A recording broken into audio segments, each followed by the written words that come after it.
आप हैं सीमा पुष्पा जी? सीमा पुष्पा जी, आप यहाँ पे आई हैं, किस लिए आई हैं यहाँ? देखिए, मैं यहाँ पर मनीषा को न्याय दिलाने के लिए आई हूँ जी। जिस बेटी के साथ इतनी दरिंदगी की गई, उस बेटी को जस्टिस दिलाने की जगह उसको पेट्रोल डाल करके फूंक दिया गया पुलिस के द्वारा। आप उस बेटी को बचा नहीं पाए। लॉ एंड ऑर्डर आपका फेल था पूरी तरीके से। 8 दिन तक रेप का सेक्शन दर्ज नहीं किया आपने। जब इस बेटी ने अपना दम तोड़ दिया, उसके बाद किस वजह से आपने उस बेटी को पेट्रोल डाल के जलाया? हम बेटियों की डिग्निटी की कौन रक्षा करेगा? कानून नाम की कोई चीज या तो उन बेटियों को पेट्रोल डाल करके जलाया जाता है, जलाया गया। उसे कौन है यहाँ से? उसके बाद आप देखेंगे एसिड छिड़का जाता है। आईडी नीचे करना जी वालों। जो लोग इस क्रिमिनल माइंडसेट के हैं वो एसिड छिड़कते हैं। पुलिस पेट्रोल छिड़क करके उस बेटी को मार देती है।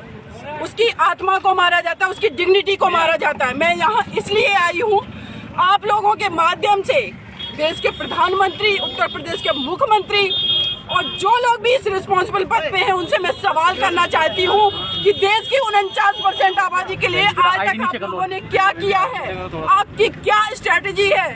बलरामपुर में जब तक ये दर्द कम नहीं हुआ, तब तक बलरामपुर में एक और बेटी को दरिंदों ने खा डाला, उसके साथ बर्बरता की।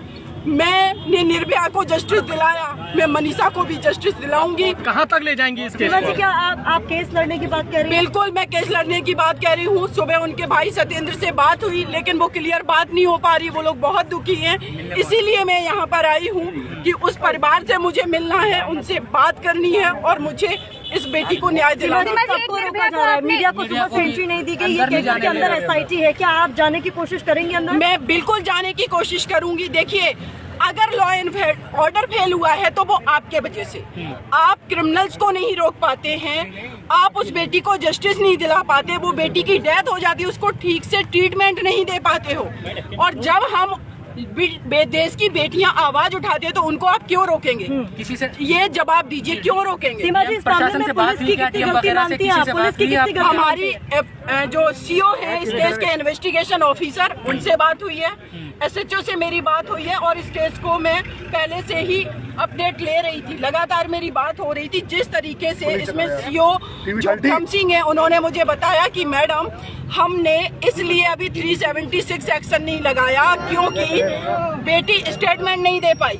जो बेटी वेंटिलेटर पे है, बोल नहीं सकती, लिख नहीं सकती, उसका मेडिकल कराना चाहिए था आपको, सारी चीजें क्लियर हो जाती।